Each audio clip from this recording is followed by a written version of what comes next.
día de hoy voy a comentarles y contarles un poco acerca de el tema general, análisis de la Ley Orgánica de Municipalidades. Los puntos que vamos a desarrollar el día de hoy son seis. El primero refiere a organización y competencias de las municipalidades. El segundo va respecto al régimen del gobierno municipal, funciones y atribuciones del alcalde y el consejo municipal. Luego tenemos a la participación vecinal y transparencia, mecanismos de participación ciudadana en la gestión municipal. Después, gestión financiera y presupuestaria, fuentes de financiamiento y autonomía económica de las municipalidades. Después viene el ordenamiento territorial y desarrollo urbano, planificación urbana y zonificación municipal. Y terminaremos con seguridad ciudadana y servicios públicos, el rol de las municipalidades en la prevención del delito y gestión de servicios básicos. Entonces vamos a dar inicio a la sesión con el primer tema referido a organización y competencias de las municipalidades. De alguna manera, en las sesiones previas dictadas por mis compañeras, ya han tenido de alguna manera un alcance a cómo se enmarcan las municipalidades dentro de, primero, de la Ley de Bases de Descentralización y luego una norma más especial que vendría a ser la Ley Orgánica de Municipalidades. En ese sentido, lo primero que hay que decir en este punto es que justo esta Ley de Bases de Descentralización determina cuáles son las competencias exclusivas o compartidas de las municipalidades. Y hay que entender municipalidades aquí como provinciales y distritales. Y a ambas las englobamos dentro de lo que se denomina gobiernos locales. Entonces, bajo ese presupuesto, hay que decir que las municipalidades, ambas, provinciales y distritales, ejercen de manera exclusiva o compartida. Exclusiva quiere decir solamente la municipalidad provincial, o si es compartida puede ser una actividad compartida por la distrital y la provincial. Entonces, decimos que las municipalidades ejercen exclusiva o compartida una función promotora, normativa, reguladora, ejecutora y de fiscalización y control en las materias de su competencia. Estas son todas las actividades que la administración tiene para poder llevar a cabo cada una de las funciones y las competencias que le son asignadas a través de la normativa, en este caso de la Ley Orgánica de Municipalidades. Ahora, ustedes se preguntarán, entonces, ¿qué materias son de competencia de las municipalidades, de los gobiernos locales? El artículo 73 de la ley orgánica, van a ver que en cada vez que estoy comentándoles, les voy poniendo qué artículo es, porque eso se puede revisar ya en la norma. Entonces, el artículo 73 habla que son 7 competencias. He resaltado las dos primeras, porque son las que nosotros vamos a desarrollar durante la sesión. Y las otras les he puesto un poco de ejemplos porque no se tocan tanto a profundidad por la misma temática. Porque hablar de cada una de ellas implica extendernos muchísimo y no abarcaría en realidad una sola sesión para conversar sobre todas ellas. Las más importantes, definitivamente, y las que vemos en su mayoría, que las municipalidades ejercen funciones, ejercen actuaciones, es sobre la organización del espacio físico y uso del suelo, y lo segundo, más que nada, es sobre los servicios públicos locales. En otras partes también les denominan servicios públicos domiciliarios. Otra materia de competencia municipal también es la protección y la conservación del ambiente. Obviamente con ciertas restricciones, porque ya sabemos que tenemos otras organizaciones, entidades estatales como EFA o Sinfor, que ven meramente todo el aspecto ambiental, pero eso no quiere decir que tengan ciertas funciones las municipalidades asignadas. Por ejemplo, ¿cuáles serían este tipo de actividades que pueden hacer? Crear áreas de conservación ambiental dentro de su circunscripción, naturalmente. No es que la municipalidad distrital de Huacho va a poder crear un área de conservación en la municipalidad de Yauyos, sino lo que está por ahí. Y, por ejemplo, otra actividad que tiene a su cargo puede ser la promoción de la educación y la investigación ambiental. Por ejemplo, hoy en día vemos que algunas municipalidades dan alguna charla o un taller sobre reciclaje. Entonces, eso está dentro del marco de sus competencias. Claramente, esta municipalidad le brinda a los vecinos que viven dentro de la jurisdicción de esta municipalidad. Luego, otra materia que tenemos es desarrollo y economía local. Y como ejemplos, ¿qué podría realizar las municipalidades? Podrían dotar de infraestructura dentro de su circunscripción, podría fomentar inversión privada, podría fomentar también el turismo local sostenible. Ahora, normalmente lo que nosotros vemos es infraestructura, que cuando ponen estos carteles gigantes que dicen, bueno, en 180 días se refaccionarán las veredas, por ejemplo, de tal calle. Fomento de inversiones, en algún momento en la municipalidad de La Victoria, justamente en la rotonda de Arriola, se intentó construir una planta de valorización de residuos orgánicos, por ejemplo. Eso es fomentar la inversión y fomentar el turismo local sostenible. Este es un ejemplo que está puesto, es más, en la misma ley. Sin embargo, es algo que las municipalidades no lo hacen normalmente y podrían hacerlo justamente para generar un poco más de turismo y que aumente un poco la parte de la economía local. Otra materia de competencia municipal, tenemos a la participación vecinal. ¿Qué ejemplos de funciones tenemos? Promover la participación vecinal en el desarrollo local. Podrías dar unas charlas, podrías involucrar a los vecinos de una urbanización determinada, a que invitar, por ejemplo, al dirigente, al presidente de una urbanización para que participe en alguna actividad dentro de la municipalidad. Luego, organización de perdón, organizar registros de organizaciones sociales y vecinales también.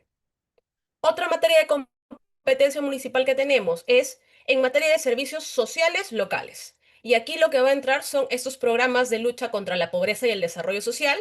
Y también, por ejemplo, el vaso de leche que nosotros sabemos que existe mucho en el país, que las madres se hacen cargo. Sin embargo, esto viene a ser una competencia por parte de la municipalidad que debería estar ahí promoviéndolo, gestando los recursos justamente para que las madres puedan recibir los implementos, los alimentos y ello.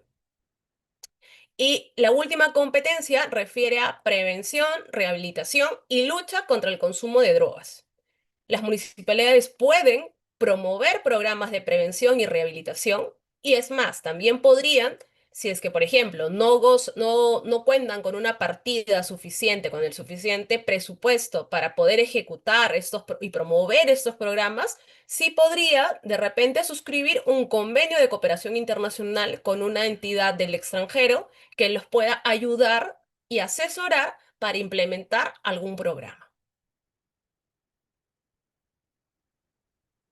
Ahora, como yo les comentaba, estas materias de competencia municipal son propiamente actividades de las municipalidades provinciales y distritales, pero eso no significa que en algún momento las municipalidades no puedan delegar. Sí, el artículo 76 de la ley orgánica les da la facultad para que puedan delegar competencias. Ojo, puedan, no es que siempre tienen que hacerlo. Hay que siempre tomarlo con pinzas. Pueden delegar competencias y funciones específicas exclusivas, o sea, no compartidas, sino que solamente eh, se les atribuye a ellos. Pero, ¿cuál es la condición? Cuando se justifique la necesidad de brindar a vecinos un servicio oportuno y eficiente. O por economías de escala, cuando, por ejemplo, no les resulte, por ejemplo, tenemos alguna municipalidad en el centro del país, en Cerro de Pasco, y como los pueblos están muy distantes, por ejemplo, brindarles el servicio de recolección de residuos no le va a resultar a ese pequeño pueblo de 10 personas, a los pueblos, hay 5 pueblos de 10 personas, no va a resultar económicamente factible de que haya, por ejemplo, un camión recolector para cada uno. Entonces, se puede crear una economía de escala y basta que entre todos eh, generen den un poco de dinero y se contrate a un camión que vaya a través de todos los pueblos. A eso se refiere con que las municipalidades de cada uno de estos pueblos no tienen que brindarlo de manera independiente, sino que por economía de escala les sale mucho más rentable asociarse entre ellas y brindar el servicio. Ahora, el delegar competencias no significa que yo me eximo de responsabilidad y me lavo las manos con lo que suceda con el servicio. No. Si yo estoy delegando, yo sigo teniendo la responsabilidad. Si es que yo delego y el servicio o la actividad no es prestada como debe ser, entonces quien asume la responsabilidad es la municipalidad que la tiene a su cargo, aun cuando no lo esté prestando. Ahora, otra figura importante que hay que destacar en este punto es la vocación.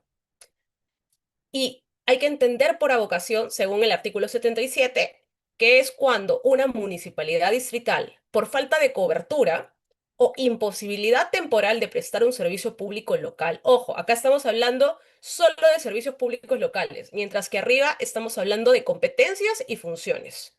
En este caso, si no puede prestar el servicio público local, le solicita excepcionalmente a la municipalidad provincial cubrir temporalmente dicho servicio público local. Aquí lo que normalmente se debería aplicar es para la gestión de residuos, que es un servicio público local. Y por servicio público local lo vamos a tocar más adelante, pero identificamos tres: serenazgo, limpieza de parques y jardines y limpieza pública y recolección y gestión de residuos, perdón. Entonces, estos tres, si no los puede brindar, y naturalmente, de los tres, el que, desde mi perspectiva al menos, no sé si ustedes la comparten, el más importante es la gestión de residuos. Entonces, si es que, por ejemplo, no lo puede brindar la municipalidad distrital, podría, en el caso de Lima, la municipalidad de Independencia no lo puede brindar, podría charlarlo y presentar esta vocación ante la Municipalidad Metropolitana de Lima, porque como es más grande, tiene más recursos y no cuenta con presupuesto, no cuenta con maquinaria propia ni nada por el estilo, podría solicitarle excepcionalmente a la Municipalidad Metropolitana de Lima que cubra dicho servicio. Pero para que se dé la vocación, no es que simplemente el alcalde se le ocurrió y lo pide. No, lo que tiene que es aprobarse a través del Consejo Provincial o una Asamblea Metropolitana. Esa es la condición. Vale. Ahora vamos a pasar al régimen de gobierno municipal. Y aquí vamos a ver funciones y atribuciones del alcalde y del Consejo Municipal. El gobierno municipal consta por dos órganos: el Consejo Municipal y la Alcaldía.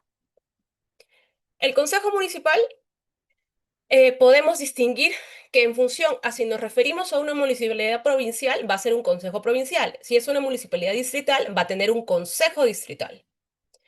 Y en ambos casos va a estar conformado por los alcaldes, un alcalde en cada caso, y los regidores.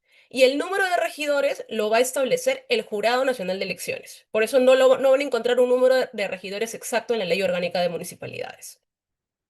Ahora, en el caso de los centros poblados, que como si no me equivoco, en la sesión pasada les han explicado esto, eh, aquí sí hay una diferencia porque sí va a estar conformado por un alcalde y por 5 regidores. Y el Consejo Municipal tiene función normativa y fiscalizadora. Ahora, el segundo órgano que tenemos es la alcaldía y está regulada en el artículo 6 de la Ley Orgánica de Municipalidades. La alcaldía es el órgano ejecutivo del gobierno local. Es el que se va a encargar de hacer cumplir todo lo que el gobierno local quiere y puede hacer. Y aquí la figura que nosotros normalmente, y es el que más propagandeado, es el alcalde. Y el alcalde funge como representante legal de la municipalidad y es su máxima autoridad administrativa. Por eso es que cuando hay algún inconveniente, la denuncia va contra el alcalde, ya que es el representante. Vale, ahora vamos a detallar un poco lo que es el Consejo Municipal. Las atribuciones del Consejo constan en el artículo 9 de la Ley Orgánica de Municipalidades. Hay una serie de atribuciones que es una lista como de 20 puntos. Lo que yo he hecho para facilitar el trabajo aquí es poner los ejemplos de lo más resaltante, lo que más se suele ver que se le atribuye al Consejo Municipal. Entre estas funciones que tienen, la primera es aprobar planes de desarrollo municipal concertados, plan de acondicionamiento territorial de nivel provincial, plan de desarrollo urbano, plan de desarrollo rural y plan de desarrollo de asentamientos humanos. Aquí se van dando cuenta que estamos viendo a la parte de la materia de organización del espacio físico y uso del suelo. Siempre hay que, o sea, lo que podemos hacer es vincular las actividades justamente con las materias, como para poder saber cuáles son las funciones que tienen que hacer cada una de las municipalidades provinciales y distritales. Ahora, o sea, tiene como función, pero no quiere decir que siempre lo hagan, porque muchos de nosotros, de nosotras, sabemos de que de repente durante una gestión la municipalidad no llega a aprobar todos los planes ni hace todo. O sea, esto está dentro de todas sus facultades. En función a el planeamiento estratégico que haga la municipalidad durante sus 4 años, la administración de la municipalidad es que van a poder llevar a cabo uno u otro de estos instrumentos o se van a aplicar estos instrumentos. Otra de las atribuciones que tiene el Consejo Municipal es aprobar, modificar o derogar las ordenanzas y dejar sin efecto los acuerdos. Los acuerdos del Consejo Municipal y las ordenanzas. Normalmente casi toda la regulación se da a través de ordenanzas municipales y esas las podemos ver normalmente en el portal de transparencia de las municipalidades distritales o si no también lo podemos ver a través del SPIG. Otra atribución que tenemos es crear, modificar, suprimir o exonerar de contribuciones, tasas, arbitrios, licencias y derechos. De eso también un poco vamos a verlo más adelante. Eh, Muchos de nosotros identificamos los arbitrios, que es lo que nosotros pagamos justamente por la prestación de los servicios públicos locales en este talonario que nos llega, nos debería llegar, porque no todos nos llegan el talonario en los meses de febrero, que es por el pago de limpieza pública, de parques y jardines y serenazgo.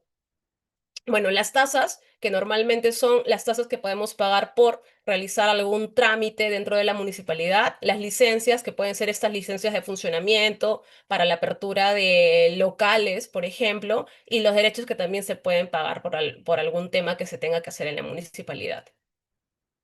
Y otra atribución que tienen es fiscalizar la gestión pública de la municipalidad.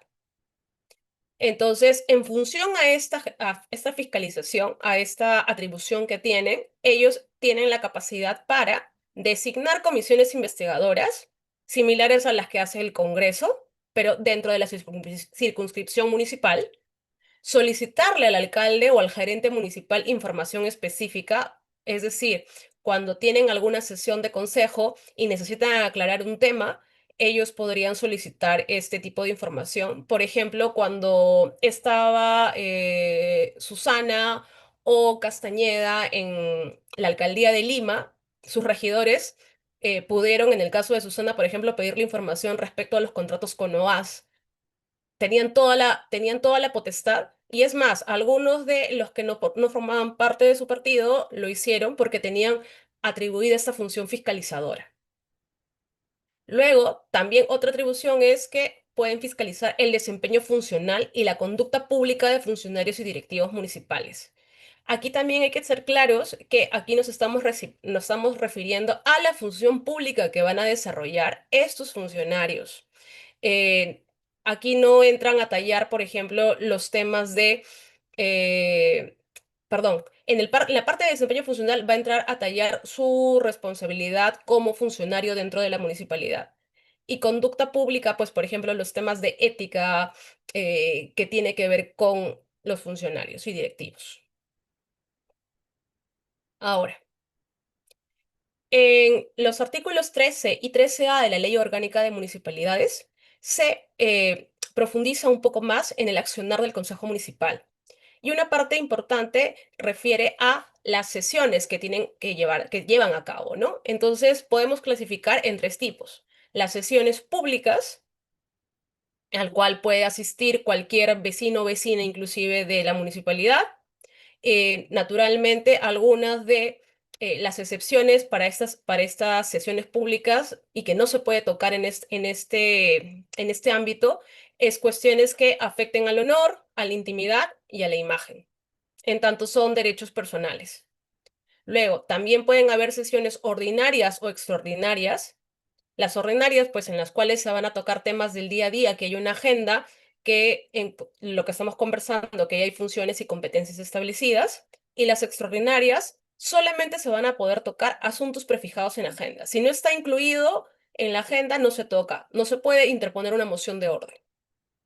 Y otro tipo son las solemnes, que solo son supuestos establecidos en reglamento de organización interior.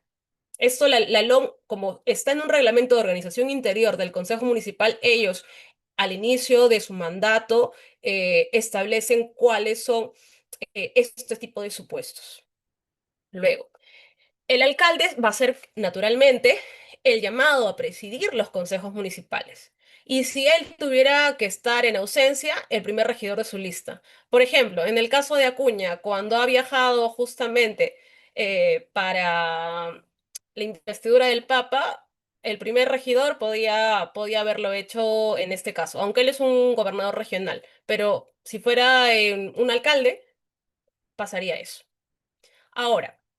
Hemos hablado primero, este supuesto, cuando les he explicado acerca de cuáles son las tipos de sesiones, es el que normalmente se da en un contexto de presencialidad, ¿no? A raíz de la pandemia, naturalmente la Ley Orgánica de Municipalidades tiene que adaptarse a la nueva realidad y que podría darse un caso similar en un futuro, entonces ahora se ha incorporado un ítem respecto a sesiones virtuales y se establece que el supuesto siempre van a ser estados de excepción. Y obviamente, si es un estado de excepción, pues tiene que estar normado por la ley. Y por eso es que con la pandemia también salió un decreto supremo en el cual se establecía estos cambios, las adaptaciones a la ley de procedimiento administrativo general y todo esto. Entonces, en estas sesiones virtuales, naturalmente, debe haber un procedimiento para la convocatoria, o sea, se tiene que hacer. Si tú vas a hacer una sesión virtual, tampoco la vas a hacer como comúnmente se dice al caballazo, sino que hay que planificarlo de todas maneras. Eso quiere decir que hay que establecer un procedimiento para convocatoria, para las deliberaciones, para las votaciones y acuerdos, y estos deben garantizar el carácter público, abierto y transparente de los debates virtuales.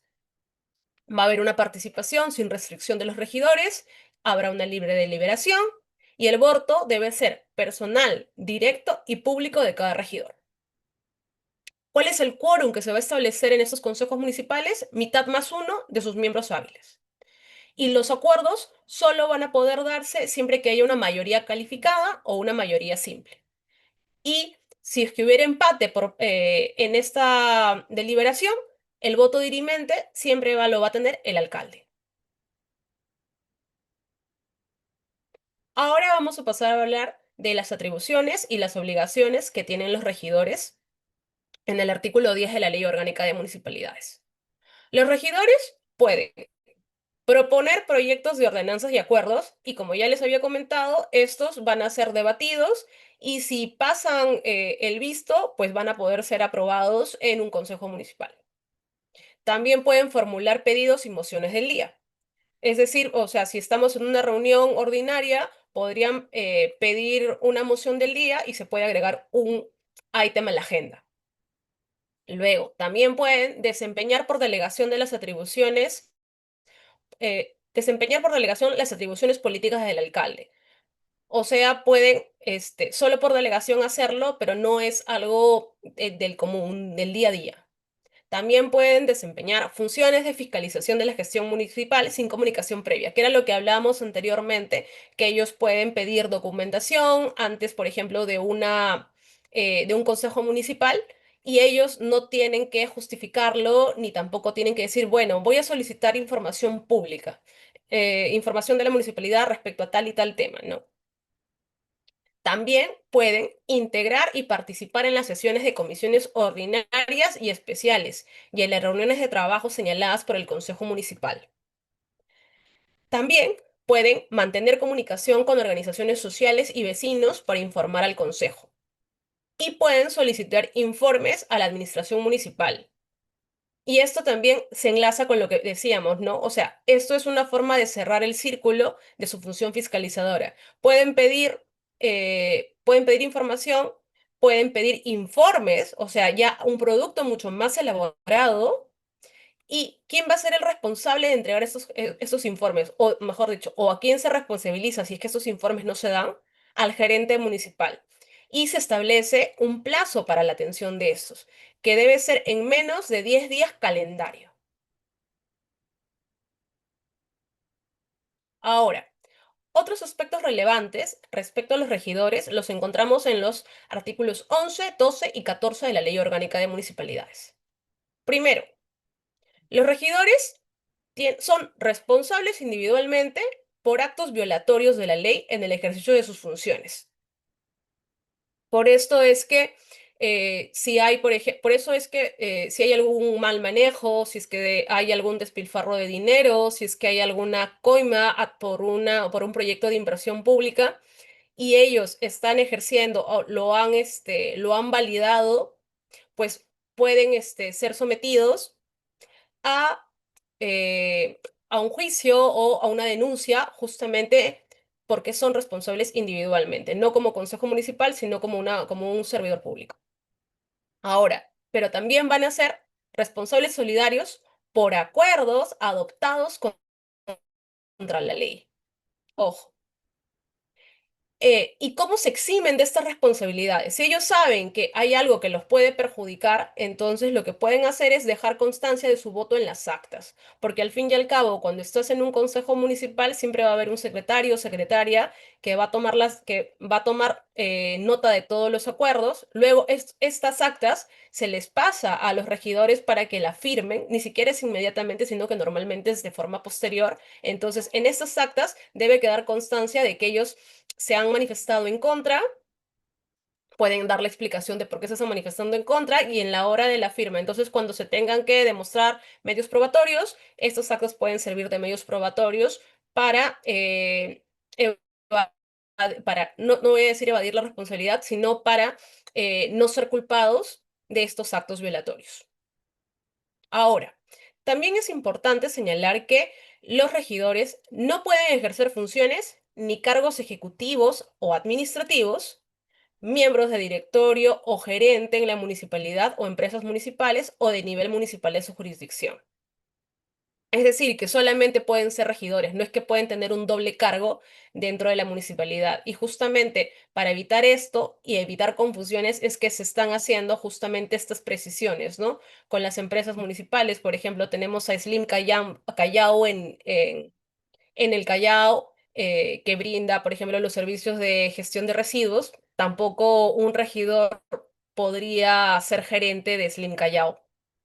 O, por ejemplo, en el mercado este que está en la bajada de, no sé si es San Isidro, frente al LUM también, eso es un mercado municipal de San Isidro. Tampoco un regidor de San Isidro podría ser gerente de este mercado municipal porque este mercado municipal está dentro de las facultades de la propia municipalidad.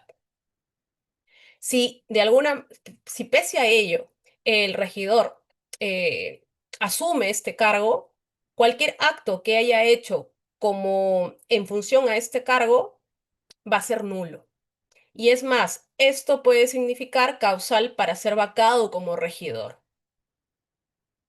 Ahora, si trabajan como dependientes en el sector público y privado, gozan obligatoriamente de licencia con goce de haber hasta por 20 horas semanales para labores municipales. Eso quiere decir que sí se les da, sí se les faculta como que una suerte de permiso para que puedan ejercer labores fuera y naturalmente, a ver, si es en el sector privado, pues vamos a distinguir, ¿no? Entre que puedes ser autónomo y puedes ser un emprendedor o puedes estar bajo la dependencia de alguna organización en particular. En el caso de las organizaciones, obviamente va a haber una licencia con goce de haber. En el sector público también te van a dar una licencia de goce de haber por 20 horas semanales. Entonces, ¿eso qué quiere decir? Que se te va a reducir la jornada.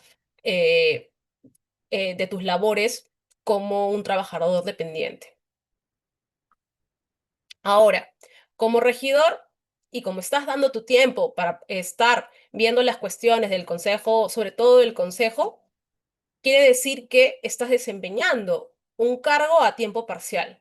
Y por desempeñar este cargo es que perciben dietas. Es una suerte de salario, pero no se le denomina salario, ni estipendio, ni nada de eso, sino es una dieta equivalente al 30% de la remuneración mensual del alcalde, siempre que haya asistencia efectiva a las sesiones. Por eso también es importante de establecer que ahora que estamos en un carácter de que no hay pandemia, pues son sesiones presenciales, ¿no? No sería como las que hemos visto todos a veces en el Congreso, que han sido sesiones virtuales. En ese caso, no operaría que los regidores perciban estas dietas. Ahora, desde la convocatoria hasta la sesión de consejo, tienen a su disposición documentos, mociones y proyectos vinculados. Esto es en función a lo que veníamos comentando acerca de la labor fiscalizadora que tienen los regidores y pueden solicitar previamente o durante el curso de ella los informes o aclaraciones. Y quien convoca está obligado a proporcionarlo en máximo 5 días hábiles. Aquí se hace una precisión mayor sobre lo que ya estábamos conversando, ¿no? Ya se especifica que estamos refiriéndonos a documentos, mociones y proyectos vinculados. Ya no estamos solamente diciendo que pueden solicitar documentación que ellos consideren necesaria. Y aquí se está estableciendo ya un tiempo inclusive menor por este detalle. Ahora bien, vamos a pasar al alcalde. Las atribuciones del alcalde se encuentran contenidas en el artículo 10 de la Ley Orgánica de Municipalidades. El alcalde, ¿qué va a hacer? Puede promulgar las ordenanzas y disponer su publicación. Y esa publicación, naturalmente, va a ir en el Diario El Peruano, al igual que son las otras normativas de alcance estatal o nacional. También, ¿qué puede hacer? Puede dictar decretos y resoluciones de alcaldía. También puede celebrar matrimonios civiles de los vecinos. Por eso es que vimos que, por ejemplo, Rafael López Aliaga había celebrado el matrimonio de la Baigorria con Said Palau, porque está dentro de sus funciones. Ahora, esto normalmente no sucede. Normalmente a quienes vemos a representantes del alcalde en los matrimonios, en las bodas. Normalmente vemos que los alcaldes asisten a estos matrimonios comunitarios que se celebran en algunos puntos de las municipalidades. Sin embargo, cuando tú haces un pedido de que te quieres casar un día en particular, esto no se da con un representante.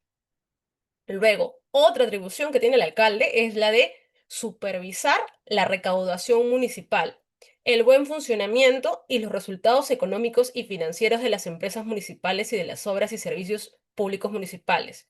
¿Esto qué quiere decir? Que él es el mayor responsable del tema del presupuesto. Entonces, sobre todo cuando vemos las noticias y vemos que no se prestan los servicios públicos locales, porque no hay un presupuesto, entonces, ¿quién viene a ser el responsable? El alcalde, porque es el encargado de justamente distribuir, recaudar las tasas, las contribuciones y otro dinero que pueda provenir de diferentes partidas.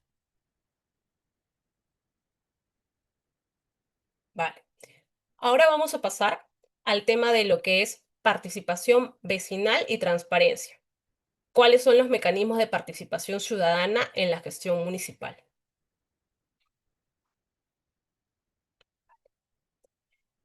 Cuando hablamos de órganos de coordinación, vamos a ir de frente al artículo 7.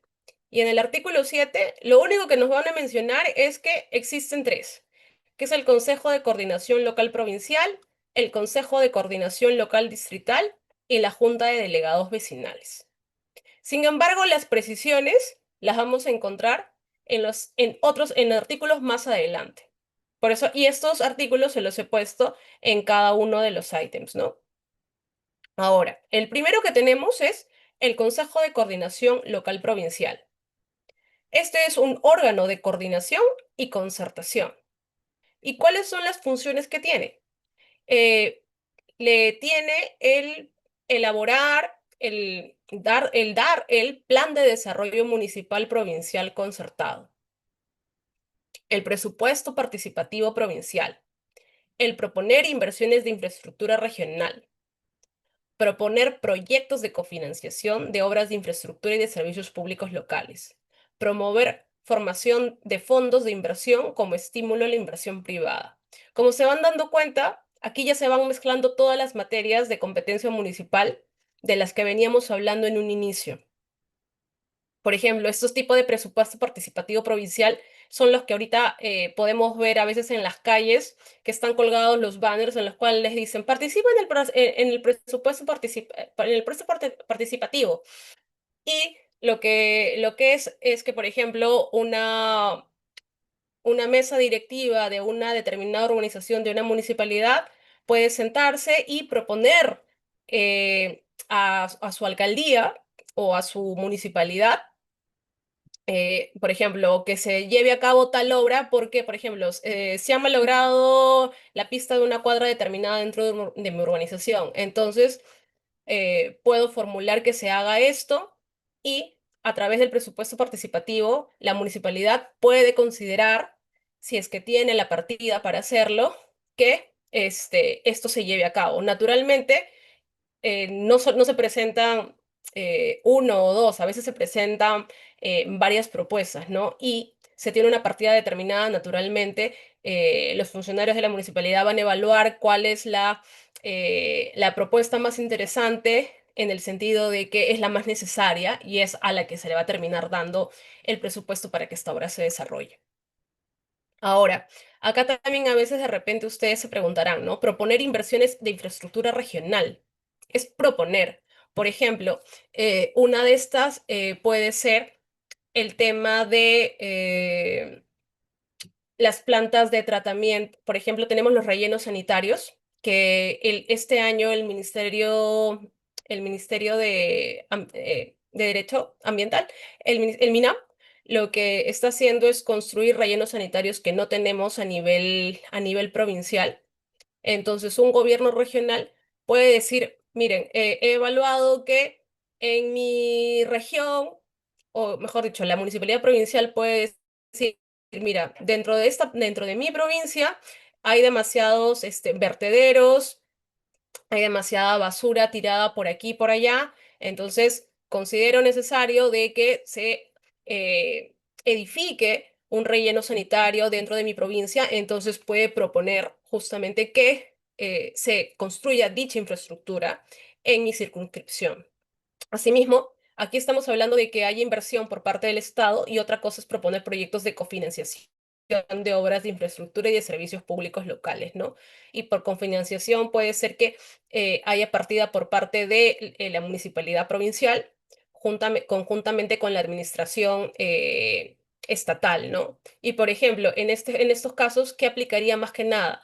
Justamente a las municipalidades provinciales que gozan de un canon minero, que son las que tienen más recursos para poder hacer esto. Ahora, que lo veamos en la práctica es otra cosa. Pero eso sí, como dato, normalmente las municipalidades que tienen proyectos mineros, pues tienen un gran presupuesto y que ese presupuesto anualmente no es ejecutado.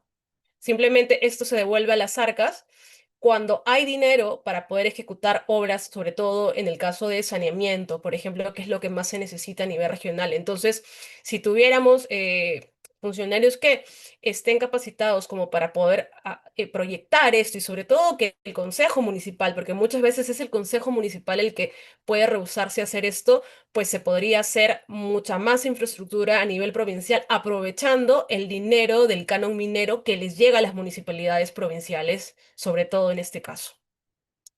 Ahora, luego, vamos al segundo órgano de coordinación. Tenemos el Consejo de Coordinación Local Distrital. Acá ya estamos hablando de las municipalidades distritales, mientras que en la primera eran las provinciales. Aquí va del 102 al 105 de la Ley Orgánica de Municipalidades. Ese también es un órgano de coordinación y concertación. Aquí estamos hablando, ojo, hay que tener cuidado, o sea, acá nos podemos dar cuenta de los verbos que se utilizan, ¿no? Proponer, promover. No es que haya una ejecución, pero está dentro de sus facultades proponer y poder insistir, ¿no? Esa es, más que nada hay que darnos cuenta que el alcalde tiene un papel muy político. Entonces, si bien ejecuta y administra, también tiene un papel político. Entonces, es su función justamente crear estos lazos de negociación para poder conseguir cosas para su circunscripción. Entonces, dentro de estas posibles acciones que puede llevar a cabo, tenemos el Plan de Desarrollo Municipal Distrital Concertado, el Presupuesto Participativo Distrital, proponer elaboración de proyectos de inversión y servicios públicos locales, proponer convenios de cooperación distrital para la prestación de servicios públicos locales, promover la formación de fondos de inversión como estímulo a la inversión privada. Si se dan cuenta, hay un gran paralelo entre lo que hablamos anteriormente en la coordinación local provincial, porque se repiten mucho las mismas tipos de actuaciones que se pueden dar, solamente que estamos hablando de un nivel macro arriba, mientras que aquí estamos hablando de un nivel más micro como distritales. Y por último, el tercer órgano de coordinación que tenemos es la Junta de Delegados Vecinales, que consta en los artículos 106 y 107 de la Ley Orgánica de Municipalidades. Y este, a diferencia de los anteriores, solo es un órgano de coordinación. Entonces, las facultades que tiene atribuidas son concertar y proponer prioridades de gasto e inversión, distrito y centros poblados. ¿Qué quiere decir? Justamente es evaluar, ¿no? ¿Qué se necesita? ¿En qué hay que invertir? ¿En qué deberían gastar? Por ejemplo,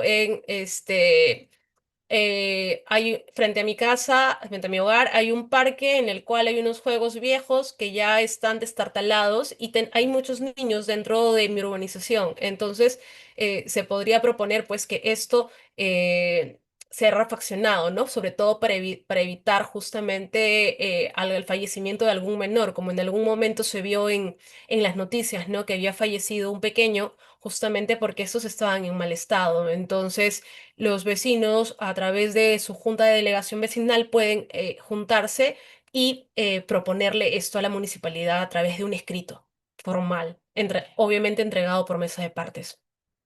Luego, también se pueden proponer políticas de salubridad. Y aquí tiene que ver mucho el tema justamente de, de lo que son, por ejemplo, los residuos. ¿Por qué? Porque los residuos lo que atraen son vectores. Y por vectores entiéndase cucarachas, ratas, que al final lo que terminan es pudiendo traer enfermedades a través de contacto directo o de contacto a través de las casas o inclusive los parques, ¿no? Y también en contacto justamente también con las mascotas que salen a pasear por ese lado. Entonces, eso tiene mucho que ver con el tema de salud y medio ambiente. Entonces, si se detecta, por ejemplo, yo me acuerdo que por mi casa justamente está un parque industrial y hubo una gran proliferación de ratas. Lo que se hizo fue que se hizo una solicitud justamente a la municipalidad, las urbanizaciones aledañas, pidiendo que haya una desratización porque esto ponía en riesgo la salud, el orden público también. Se argumentó esto para que tuviera más peso y la municipalidad tuvo que intervenir. Ahora, también las juntas de delegados vecinales pueden apoyar la seguridad ciudadana. También pueden organizarse justamente para apoyar, sobre todo hoy en día, en el tema de delincuencia e inseguridad urbana. Ojo, no es una función de los delegados vecinales hacer eso, sino que ante la falta de coordinación, ante el desdén de las municipalidades, lamentablemente los vecinos tienen que organizarse para hacer eso. Luego, apoyar el mejoramiento de calidad de servicios públicos locales y ejecución de obras municipales. Lo mismo, vamos con servicios de parques y jardines o con serenazgo, ¿no? Y ejecución de obras municipales, por ejemplo, si se tiene que hacer refaccionar alguna cancha de fútbol o justamente o alguna biblioteca municipal, que normalmente no tenemos bibliotecas municipales, salvo algunos distritos mucho más mediáticos y con un mayor presupuesto. Luego, tenemos a organizar torneos y competencias vecinales y escolares, que esto ya va para el tema de lo que es deporte y cultura, y también puede fiscalizar la ejecución de planes de desarrollo municipal. O sea que también podrían, al igual que no digo al igual que, pero por ejemplo, sí podrían presentar una solicitud de información pública y recuerden que una solicitud de información pública no tiene que tener argumentos de por qué la está solicitando, siempre que no se viole temas de soberanía, de secreto interno, pero normalmente eso no sucede dentro de las solicitudes que hacemos los ciudadanos y las ciudadanas. Y ustedes también se pueden pedir información respecto a alguna obra en concreto o cómo se viene ejecutando determinada partida presupuestal. Entonces, y si esto ayuda para que los vecinos y las vecinas puedan eh, fiscalizar que se viene ejecutando el plan de desarrollo municipal, va bien. Ahora, estos planes de desarrollo municipal normalmente, ¿dónde se encuentran? Se encuentran en los decretos de alcaldía, en las ordenanzas municipales que se publican y que ahora en teoría, los gobiernos locales están obligados a poner en sus portales web, en la parte de transparencia, ellos tienen la obligación de poder colgar todas las ordenanzas y decretos de alcaldía y ustedes de esa manera se pueden enterar de lo que tienen, ¿no? Ahora, algo importante que está conexo justamente con este tema de participación vecinal y transparencia es justamente explicar qué es el derecho de participación y control vecinal, ¿no? Acá se señala que los gobiernos locales promueven la participación vecinal. Ojo, promueven, no es que están obligados a hacerlo. Hay que tener mucho cuidado con cómo leemos y cómo interpretamos los verbos, y esto es algo que yo se los recomiendo a los que tienen que tener trabajo justamente con gobiernos locales e inclusive con otras entidades de la administración. Cuando uno revisa la normativa, hay que darnos cuenta de qué verbo se está utilizando, porque promover, fomentar, no son verbos que se emplean por un compromiso. Y eso es algo que se está haciendo muy común en la normativa que al menos yo estoy viendo, por ejemplo, en temas de derecho ambiental, muchos de los compromisos del Estado son promover, fomentar, pero eso no implica ninguna obligación por parte de la administración de hacerte responsable de. Entonces, son cosas que a lo largo de los años tienen que cambiar para que realmente haya responsabilidad de las entidades estatales respecto a hasta a las funciones y a las obligaciones que tienen que asumir, ¿no? Entonces, aquí volvamos al punto, ¿no? Promueven participación vecinal en formulación, debate y concertación de sus planes de desarrollo, presupuesto y gestión. Por eso es que a veces yo también he visto por las calles algunos banners en los que le dicen, se cita a los vecinos y a las vecinas para que puedan presentar sus propuestas, que no sé qué. Entonces, eso califica dentro de promover la participación vecinal. Ahora, el derecho de participación vecinal se ejerce a través de el derecho de elección a cargos municipales. De por sí ya estás ejerciendo tu derecho cuando vas a las urnas y votas por tu alcalde o alcaldesa. Luego, también porque hay iniciativa en la formación de dispositivos municipales. Quiere decir que un vecino o vecina podría presentar determinada ordenanza. Otra cosa es que se llegue a aprobar o no, pero tiene el derecho de poder presentarlo.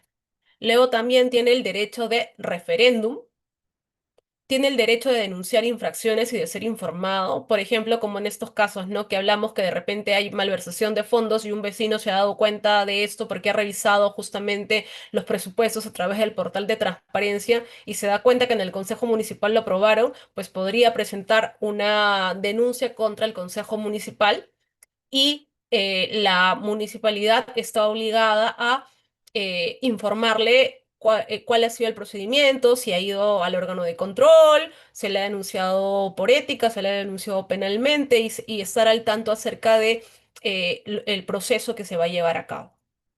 Luego, también se puede ejercer a través del cabildo abierto y también a través de participación mediante juntas vecinales, comités de vecinos, asociaciones vecinales, entre otros.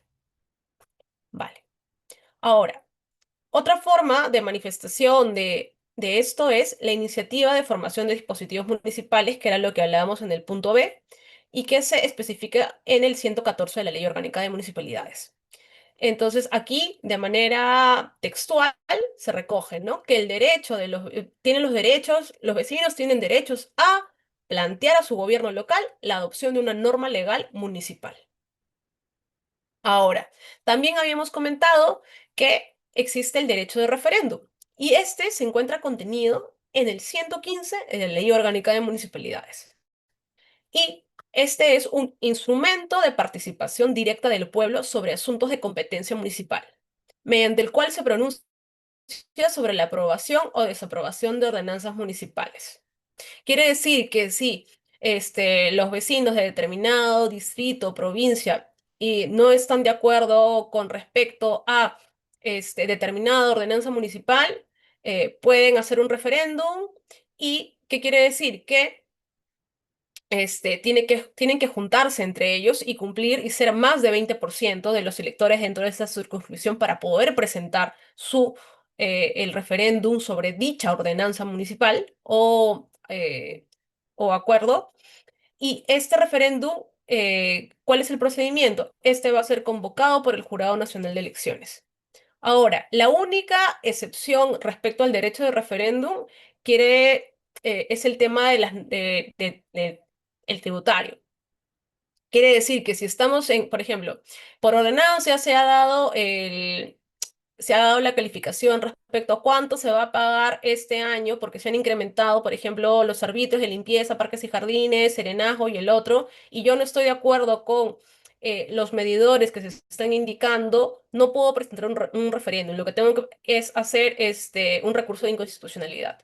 No es un referéndum lo que se puede. Vale. Ahora vamos al siguiente punto, que responde a la gestión financiera y presupuestaria. ¿Cuáles son las fuentes de financiamiento y autonomía económica de las municipalidades?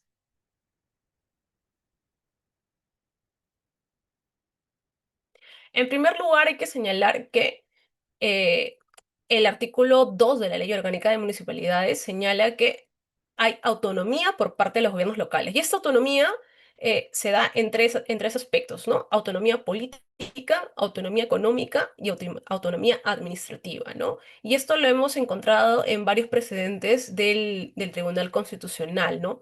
¿Por qué? Porque los gobiernos locales no dependen de las órdenes de la administración central. Ellos tienen un presupuesto que lo pueden ejecutar de la manera que ellos consideran. eh, También pueden operar y accionar de la manera que ellos consideran y pueden contratar al personal, pueden gestionar justamente cómo sus funcionarios trabajan, y por eso es que tienen autonomía administrativa. Y obviamente dentro de los asuntos de su competencia, todo lo que esté normado por la Ley de Bases de Descentralización, la Ley Orgánica de Gobiernos, bueno, aquí sería de municipalidades.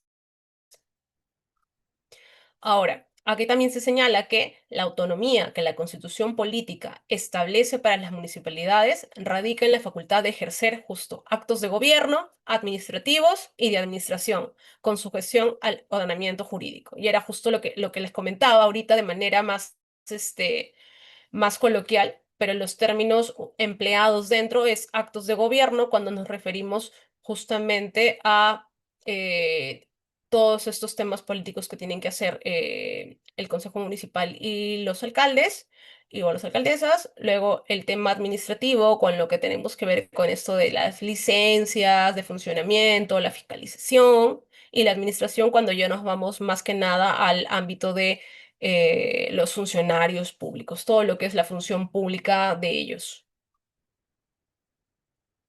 Ahora, cuando hablamos ya hemos dejado en claro que hay autonomía económica por parte de los gobiernos locales. ¿Y cómo se va a expresar esta autonomía económica? Se expresa en las rentas municipales. ¿Cuáles son los ingresos que tienen los gobiernos locales? Y que en realidad son muy variados, como se pueden dar cuenta. Esta es la lista entera y que se encuentra recogida en el artículo 69 de la Ley Orgánica de Municipalidades. Lo primero son los tributos municipales. Luego, con mayor especificidad respecto a tributos, tenemos a las contribuciones, las tasas, los arbitrios, las licencias, las multas y los derechos creados por su consejo municipal. Todo esto va a calificar como ingresos propios. Aquí ya les había comentado, ¿no? Licencias de funcionamiento, los arbitrios de los servicios públicos locales que se prestan, las tasas respecto a procedimientos, igual que las contribuciones, las multas, por ejemplo, que últimamente se pusieron de moda, por ejemplo, en las urbanizaciones cerradas con rejas, muchas personas que no viven dentro de esta urbanización llevan sus autos para que sirvan de cocheras. Entonces, lo que pasaba era de que muchas municipalidades aprovechaban esto y simplemente traían a la grúa y como no estaba el propietario cerca, pues levantaban los autos y luego se les ponía multas por esto. Entonces, esto generaba bastante rédito a las municipalidades y un ejemplo de estas fue la municipalidad de Ate hace unos 2 años atrás, que generó muchos ingresos con este tipo de multa. Luego, tenemos a los recursos asignados del Fondo de Compensación Municipal. Como ustedes saben, este es el Fondo Común, ¿no? Como ustedes saben, hay un porcentaje del IGB que va para el Fondo Común y luego el Fondo Común es redistribuido entre las municipalidades en función a la cantidad de ciudadanos que viven dentro de su circunscripción. Normalmente, este Fondo de Compensación Municipal está hecho para actividades de la municipalidad. Ojo, que no debería ir para el tema de servicios públicos locales, porque se supone que para los servicios públicos locales hay una partida asignada que son los servicios. Sin embargo, muchas de las municipalidades, cuando argumentan que no tienen presupuesto para llevar a cabo y prestar estos servicios públicos locales, lo que hacen es que utilizan la partida del Fondo Común para poder sostener estos servicios públicos locales. Luego, otro tipo de renta municipal que se tiene son las asignaciones y transferencias presupuestales del gobierno nacional. Esto ya es una transferencia directa por necesidad o porque está estipulado que anualmente haya esta transferencia. Luego, algo que también ya les había comentado, una renta municipal normalmente en nuestro país para las municipalidades provinciales es lo que viene del canon minero y renta de aduana en justamente las municipalidades provinciales y distritales limítrofes que tenemos tanto por el norte, por el sur, este y oeste. Luego, también califican dentro a las asignaciones y transferencias específicas establecidas en la ley anual del presupuesto.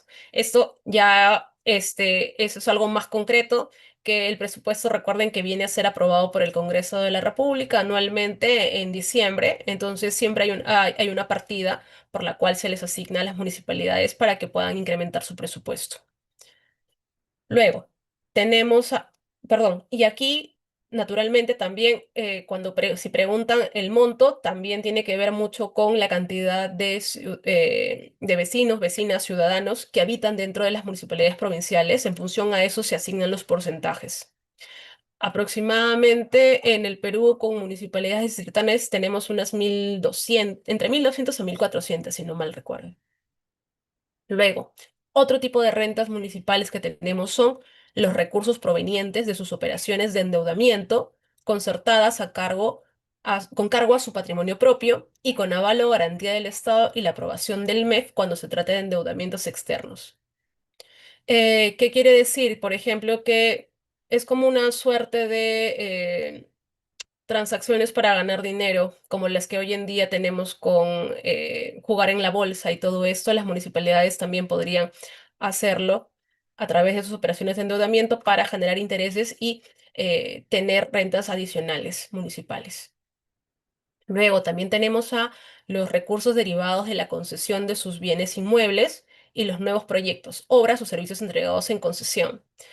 Por ejemplo, con el tema de los peajes, en teoría, cuando se hace el pago de los peajes, podría establecerse en el contrato de concesión que un porcentaje vaya hacia la empresa y otro porcentaje vaya hacia las municipalidades provinciales. Esto va a depender de lo que consigne en el contrato de concesión. Eso en el caso, por ejemplo, de proyectos, obras y servicios. Y en el caso de concesión de sus bienes inmuebles, por ejemplo, si concesionan para alguna actividad en particular o si lo rentan o alquilan.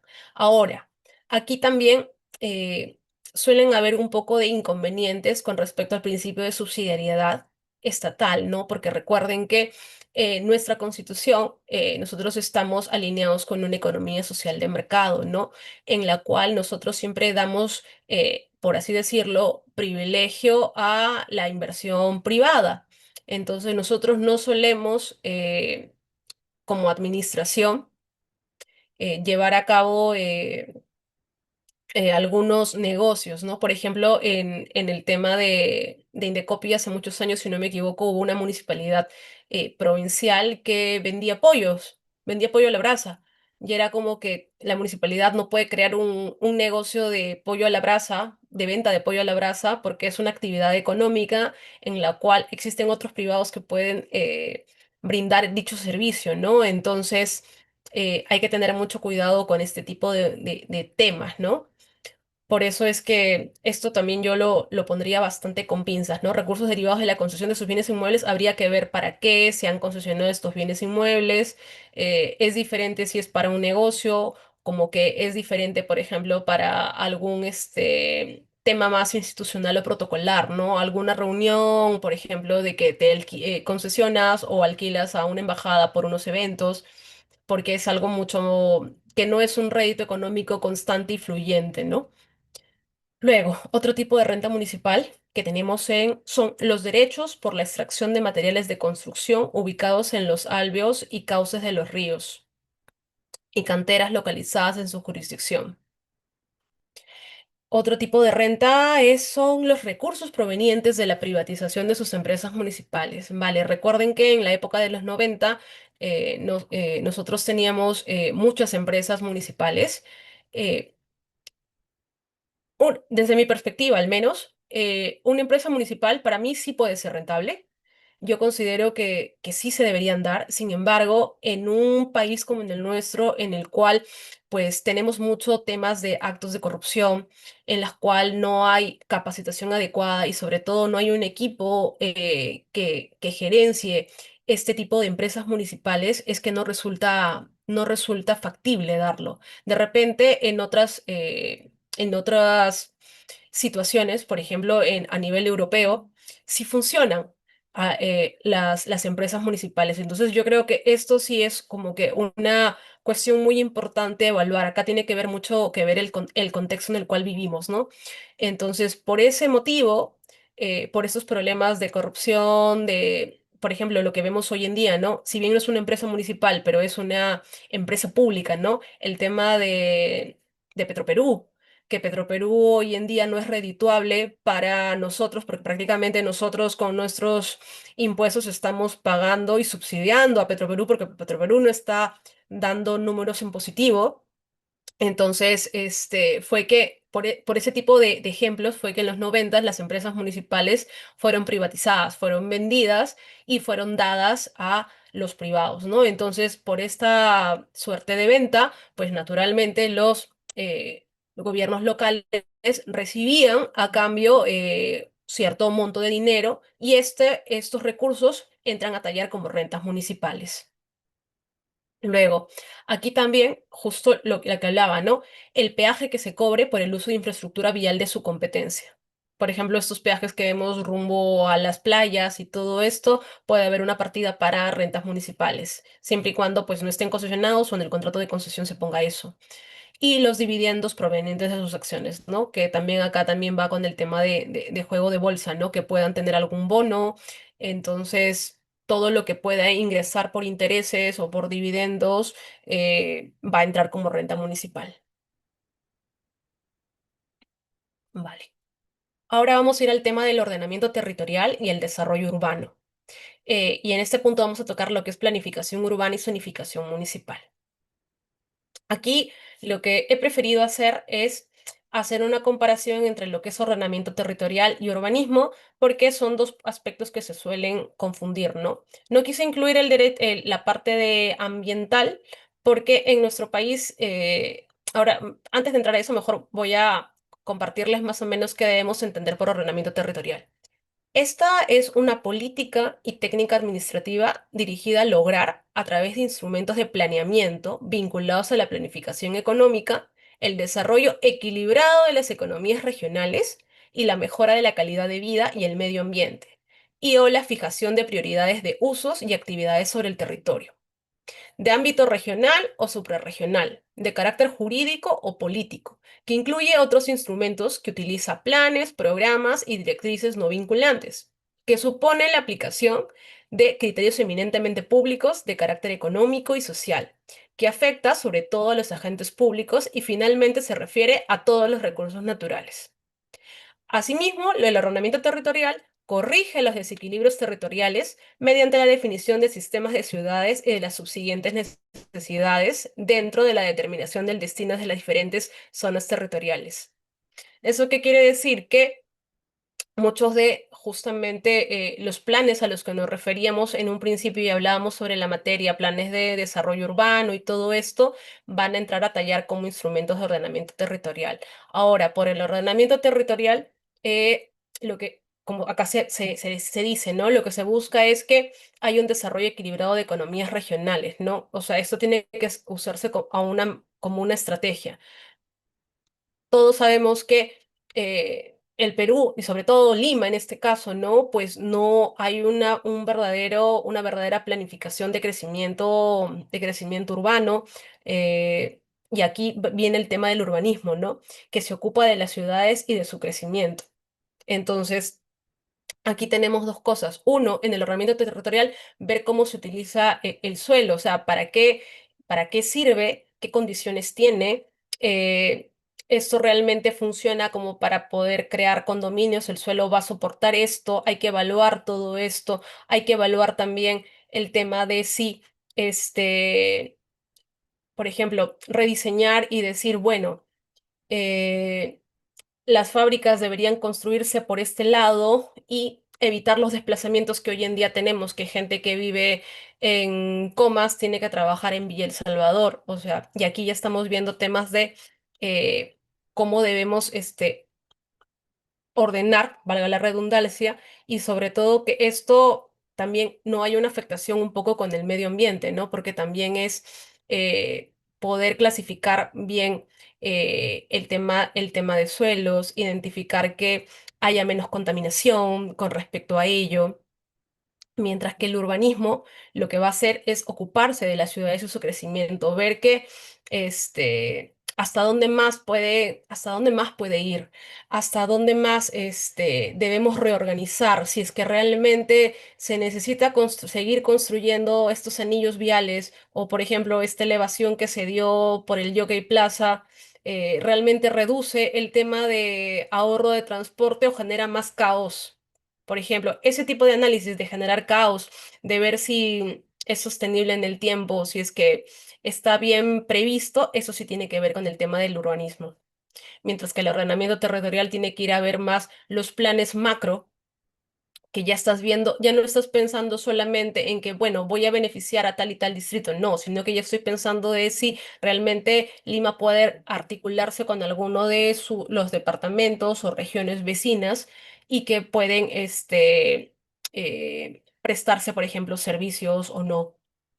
Por ejemplo, el tema de que hablamos con respecto a este futuro tren que va a interconectar Ica con Lima y estos temas y si es que realmente va a haber una afectación, si es que, por ejemplo, esto va a impactar en la flora y fauna y todo esto. Ahora, lo que ha pasado es que durante mucho tiempo el ordenamiento territorial ha sido visto más que nada desde el aspecto ambiental y muchas veces nos hemos olvidado de, por ejemplo, el tema de función administrativa dentro de ello, ¿no? Si realmente conviene de manera organizativa hacer justamente este tipo de articulaciones entre las diversas provincias o no.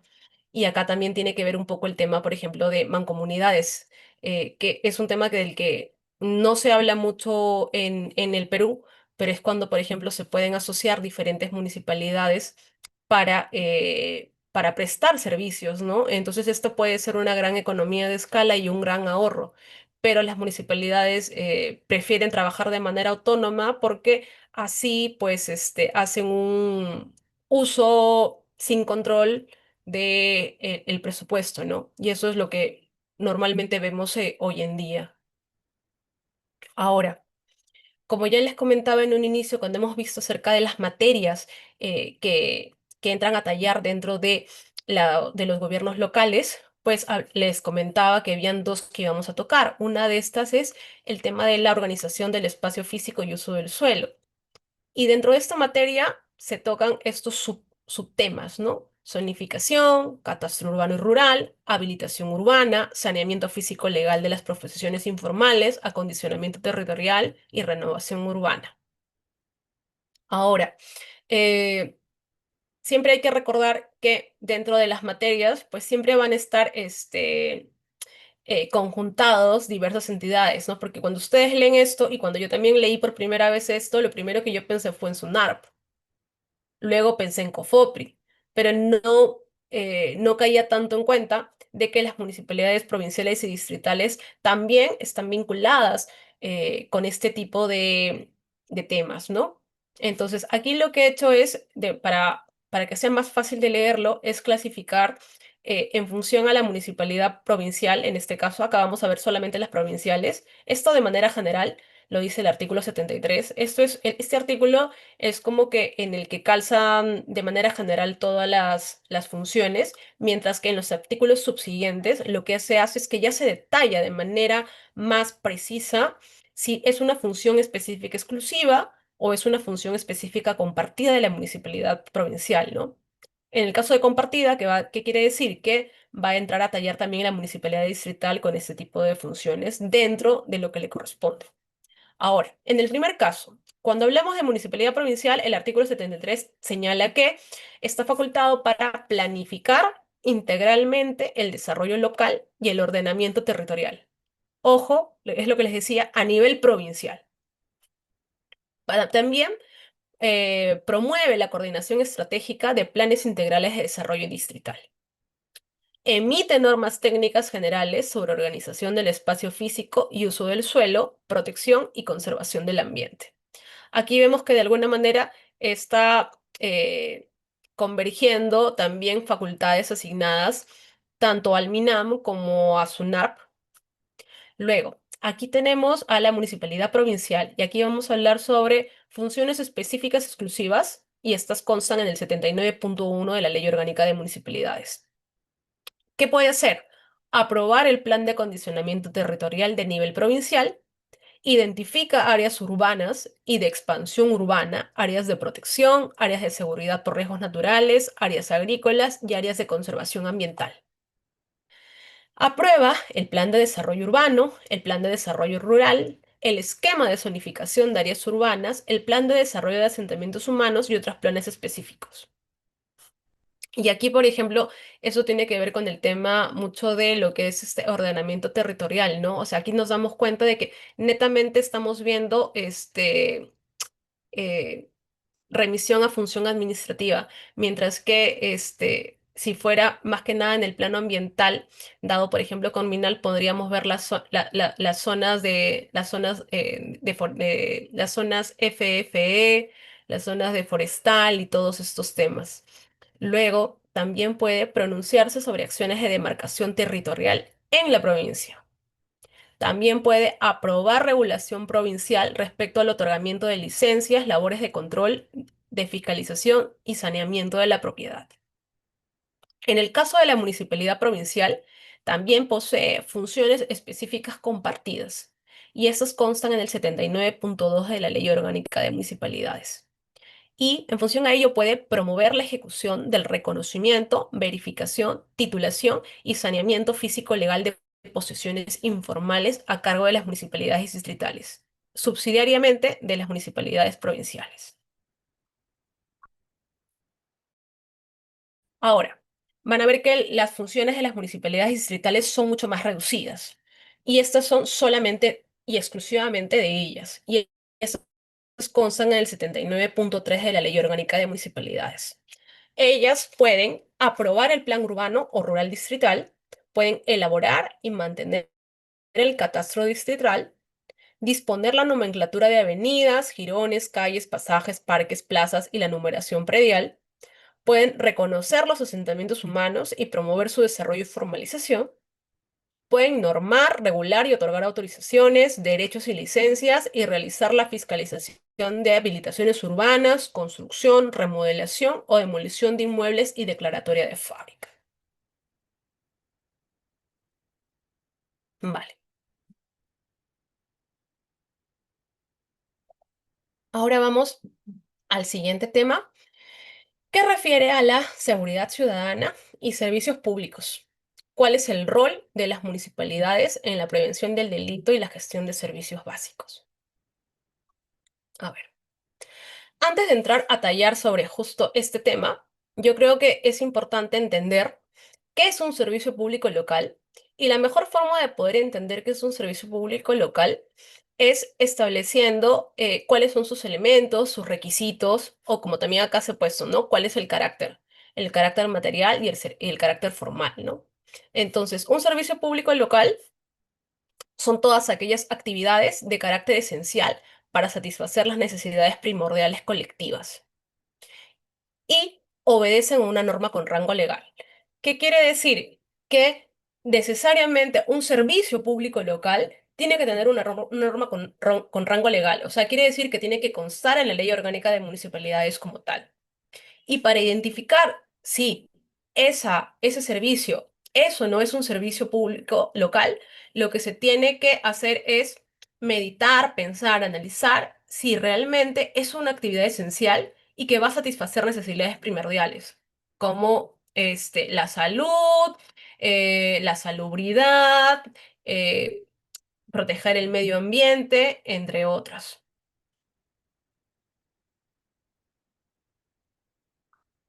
El 73.2 de la Ley Orgánica de Municipalidades establece una serie de materias de servicios públicos locales. Y esta es la lista que pone.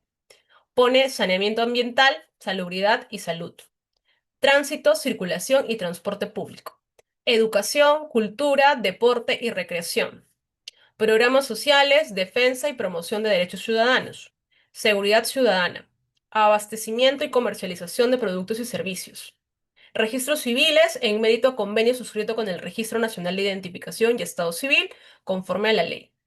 Promoción del desarrollo económico local para la generación de empleo.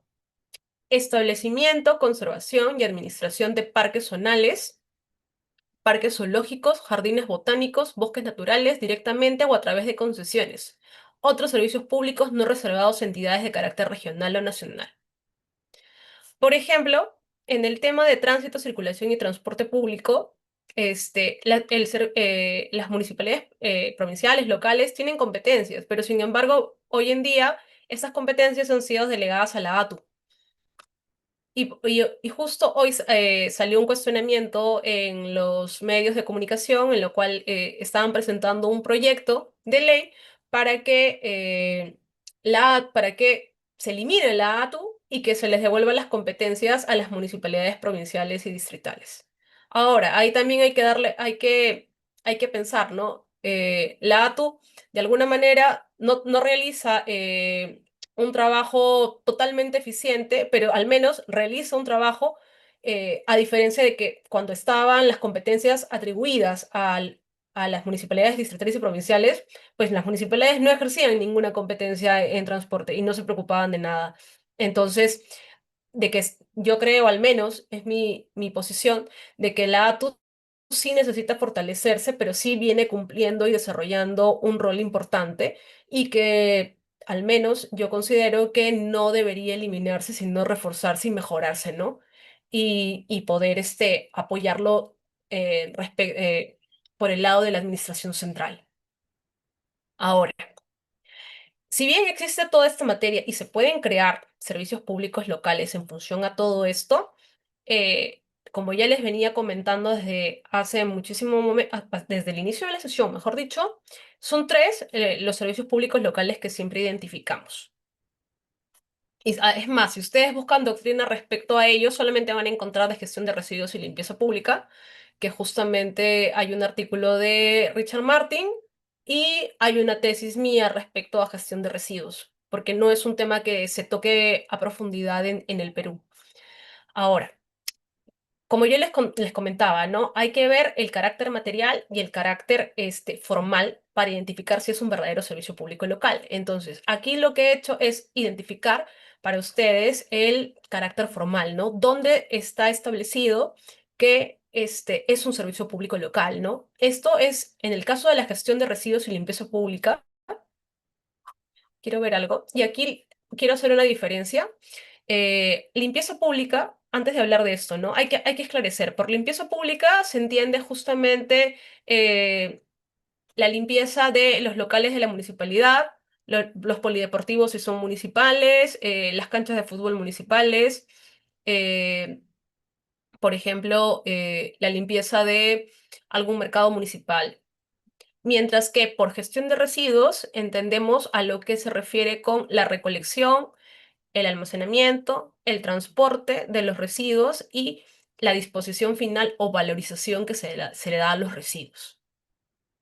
Estas dos son actividades que entran dentro de una esfera y que recién a partir del año 2018 se ha hecho una diferenciación de ambas porque antes nos cobraban, era muy extraño la regulación por parte de las municipalidades porque yo sí había identificado que aquí había una suerte de confusión por parte de los funcionarios y resultaba sumamente extraño la cobranza en las tarjetas estas municipales que nosotros recibimos, ¿no? Ahora sí ya se puede ver una clara diferencia entre ellos y nosotros, por la que normalmente nos quejamos y hay las emergencias sanitarias constantes, más que nada es por la gestión de residuos. Justamente estos residuos que podemos encontrar, o la basura comúnmente, como se le llama, aunque la denominación real son residuos sólidos en el Perú, estos residuos sólidos que, por ejemplo, encontramos en Año Nuevo.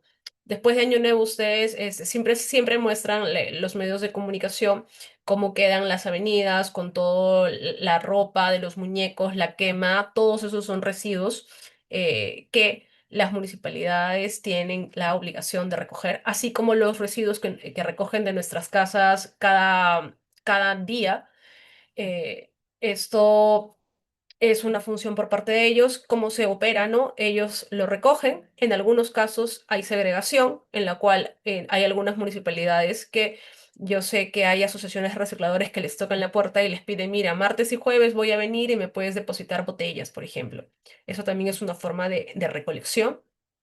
Lo que hace es que recolectan estos recicladores o pasa el camión de la basura, se llevan sus residuos y estos los llevan normalmente a un relleno sanitario. Tenemos Petramás, que está en el Callao, tenemos otro por Lurín, tenemos otro a la salida de Ate, si no me equivoco, tenemos unos cinco más o menos. Eso en el mejor de los casos va a un relleno sanitario.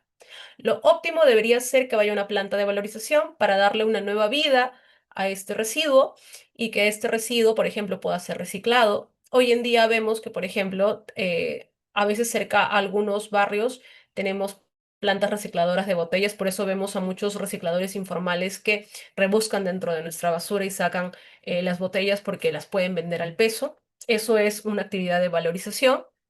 Y en otros casos también hay municipalidades que lo que hacen es que simplemente recogen los residuos y los tiran a un basurero. Y van a las afueras de Lima y simplemente ustedes, si pasan con su carro, pueden ver que hay montículos de basura porque esos son basureros que no están reglamentados ni nada por el estilo.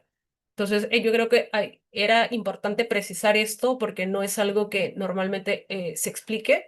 El serenazgo todos bien lo conocemos, que son normalmente estos puestos que últimamente vacíos o llenos por estos serenos y que se pasean en motos o se pasean en los carros estos que les dan las municipalidades. Y luego tenemos la limpieza de parques y jardines, que como todos sabemos, a veces de cuando en cuando van los jardineros, pasan, limpian la basura, limpian la maleza, perdón, limpian la maleza, no la basura, limpian la maleza, cortan el césped, plantan algo, o este, hacen cierta limpieza por ahí, ¿no? Entonces, ahora, para ver la parte formal, luego de haber explicado en qué consiste cada uno de estos servicios públicos locales, vemos que en el caso de la gestión de residuos y limpieza pública, el 73, específicamente el 2.1, está dentro de la materia de saneamiento ambiental, salubridad y salud. Y de manera más específica, en el artículo 80 se señala limpieza pública, que es la identificación con esto, y tratamiento de residuos. Se dan cuenta que la Ley Orgánica de Municipalidades no está actualizada, porque lo que debería decir es gestión de residuos, para englobar cada una de las actividades que yo les he comentado.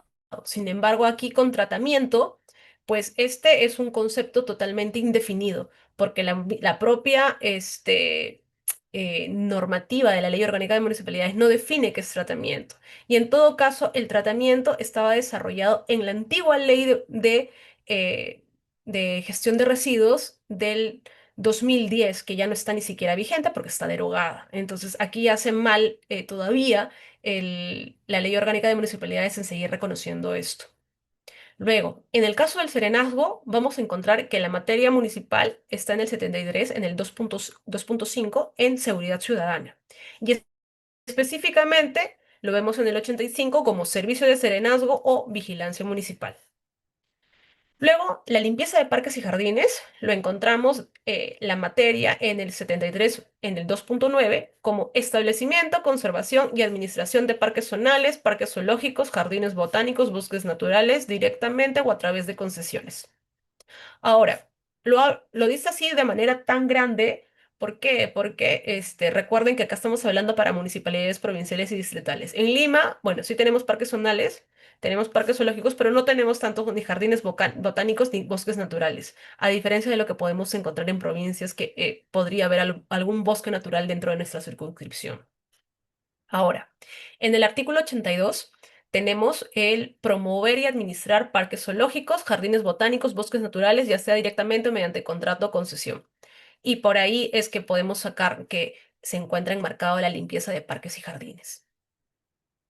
Ahora, un punto importante a destacar es el respecto a los arbitrios, porque los arbitrios es la forma en la cual se van a pagar este tipo de servicios públicos locales, ¿no? Entonces, primero hay que citar la 74 de la Constitución, a este artículo, en el cual se establece que los gobiernos locales pueden crear arbitrios a través de sus ordenanzas y determinar su monto o cuantía, su periodicidad, quiénes están obligados a su pago y los demás elementos que acompañan a la obligación tributaria. Y tal y como les comenté en un inicio haciendo la vinculación, naturalmente por esto, justamente porque como está en la Constitución, esa es la razón por la cual no se puede presentar referéndum para justamente las ordenanzas que contienen a los arbitrios. Ahora, la tasa arbitrio, porque el arbitrio es un tipo de tasa, dentro de la tasa también tenemos las licencias. Esta tasa es pagada a los gobiernos locales a manera de retribución, siempre y cuando logre ser individualizada en el contribuyente. Esto resulta lógico, pero a la vez es ilógico, porque se supone, por ejemplo, en el caso de gestión de residuos en Enajgo, que se debería individualizar el servicio para que nos lo cobren, pero es imposible que nos individualicen este tipo de servicios públicos locales, a diferencia del agua y de la luz, que esos, si bien no son servicios públicos locales, son servicios públicos a través de un medidor, en el caso de la luz, sí nos pueden decir, fulanita, tú consumiste 100K, entonces tienes que pagar 150 soles. Aquí no hay una individualización. Sin embargo, la norma y a nivel teórico, doctrinario, todavía se sigue considerando como actividades individualizadas. Bueno, o una pregunta interesante respecto a los árbitros es cómo se calcula, ¿no? Y esto es en función del coste efectivo del servicio a prestar. A ver, aquí también hay una doble interpretación que se hace para justificar el no pago de arbitrios, pero que el Tribunal Constitucional se ha pronunciado en el año 2014 respecto a esto. Por coste efectivo no significa que si el camión de la basura no pasa hoy día por mi casa, yo no tengo que pagar. No. Basta que ya se haya contratado el servicio y que el servicio existe, pese a que no pase ese día, o por ejemplo, mejor dicho, un caso mucho más certero. Por ejemplo, ese día yo no tengo ningún residuo. Entonces no saco mi basura, mejor dicho. No saco mi basura y ese día pues no tengo nada que recoger y no me deberían cobrar porque yo no tengo basura, no la he generado. No se puede decir eso, ¿por qué? Porque igual el camión está pasando. Entonces, si está pasando, me tienen que cobrar. Entonces, haya o no haya disfrutado del servicio. Por eso es que nos cobran el serenazgo, aun cuando nosotros decimos, pero es que nunca pasa por mi urbanización, nunca pasa por mi calle. Claro, no lo pasa, pero ya el TC ha establecido que existe. Que no pase, eso ya es responsabilidad de la municipalidad, pero la municipalidad lo ha contratado. Que no pase por tu cuadra, eso ya es cuestión de ellos y por eso yo te cobro. A eso se refiere con costo efectivo. Y el cálculo se va a efectuar y se van a tomar en consideración criterios de racionalidad basados en el costo que demanda el servicio y su mantenimiento, así como el beneficio individual prestado de manera real y o potencial. Algunos de los criterios que se utilizan son el tamaño del predio del contribuyente, cuánto metraje tiene tu departamento, tu casa, cuántos habitantes tienes, eso también se puede tomar en consideración. Puede ser el uso del predio, por eso a veces si ustedes tienen, por ejemplo, una bodega dentro de su casa, a veces te dice uso comercial, te cobran un poco, te cobran mucho más por uso comercial y te cobran otro porcentaje por uso de vivienda. Siempre el uso de vivienda va a ser mucho más barato. Y obviamente, normalmente es el doble o el triple que te pueden cobrar. A pesar que el metraje de tu bodega, por ejemplo, tu casa mide 200 metros y tu metraje de la bodega son 50 metros. 150 está destinado a vivienda, sin embargo, puedes pagar el doble porque como es uso comercial, la municipalidad alega de que como tú estás ganando dinero, más allá de que de repente ni siquiera ganes el suficiente dinero como para subsistir, pero ya la municipalidad ve que es un negocio, entonces te lo incrementa. Ahora, estos son unos cuantos de los criterios aceptados por el TC. Ahora, eh, a raíz de esta sentencia del TC del año 2014, esta sentencia se dio justamente porque vecinos de la Municipalidad de Surco se quejaron justamente porque de un año al otro les habían subido exponencialmente los arbitrios por sus servicios públicos locales y ellos se quejaron porque señalaban de que los criterios no eran racionales. Entonces, a veces eran o sea, eran criterios totalmente descabellados. Entonces, por eso fue que el TC se pronunció y señaló esto, ¿no? De que tienen que ser criterios razonables, que no puede ser algo que se invente la municipalidad, sino que tiene que haber una efectiva constatación y por eso es que se pone tamaño, número de habitantes, que son criterios razonables, cuantificables sobre todo, para poder cobrar esos arbitrios. Ahora, vamos a justamente el último punto, que es el tema de la seguridad ciudadana, ¿no? Este tema de seguridad ciudadana, nosotros normalmente lo vamos a vincular siempre con el tema de serenazgo y yo también podría decir que durante muchos años siempre he pensado que esa es la única prerrogativa que tiene la municipalidad en este punto. Sin embargo, el artículo 85 señala que hay una serie de funciones que se le pueden atribuir en esta materia. En el caso de las funciones, se señalan, perdón, funciones específicas exclusivas de las municipalidades provinciales. Establecer un sistema de seguridad ciudadana con participación de la sociedad civil y de la Policía Nacional. Liderazgo, vigilancia ciudadana, rondas urbanas, campesinas o similares de nivel distrital o de centros poblados en la jurisdicción provincial. Normalmente esto lo solemos ver más que nada justo en las municipalidades provinciales, por ejemplo, con el tema de las rondas urbanas y las campesinas. Vuelvo a las funciones específicas exclusivas de las municipalidades provinciales. Les comentaba que aquí lo que se señala es que hay que establecer un sistema de seguridad ciudadana con participación de la sociedad civil y de la Policía Nacional y normar el establecimiento de los servicios de serenazgo, vigilancia ciudadana, rondas urbanas, jurisdicción provincial. Aquí lo que normalmente vemos es el tema de las rondas campesinas. Y el ejemplo que les ponía era de que en los medios de comunicación siempre se señala de que ellos hacen justicia popular y emplean el uso de la fuerza. Claro, pero es fácil juzgar de que ellos lleguen a esas situaciones cuando en realidad lo que debería haber es un sistema de seguridad ciudadana en el cual participen tanto la municipalidad provincial como la Policía Nacional. Y él tiene la municipalidad provincial es de ejercer la labor de coordinación para las tareas de defensa civil en la provincia, con sujeción a las normas establecidas en lo que respecta a los comités de defensa provinciales. O sea que todo el tema de defensa civil en el caso justamente de sismos, verlos ellos.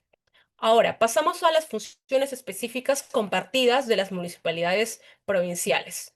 Compartidas porque lo dan en conjunto con la municipalidad distrital, pero cada una dentro de su circunscripción. La primera es coordinar con las municipalidades distritales que le integran y con la policía el servicio interdistrital de serenazgo y seguridad ciudadana. Y promover acciones de apoyo a las compañías de bomberos, beneficencias, Cruz Roja y demás instituciones de servicio.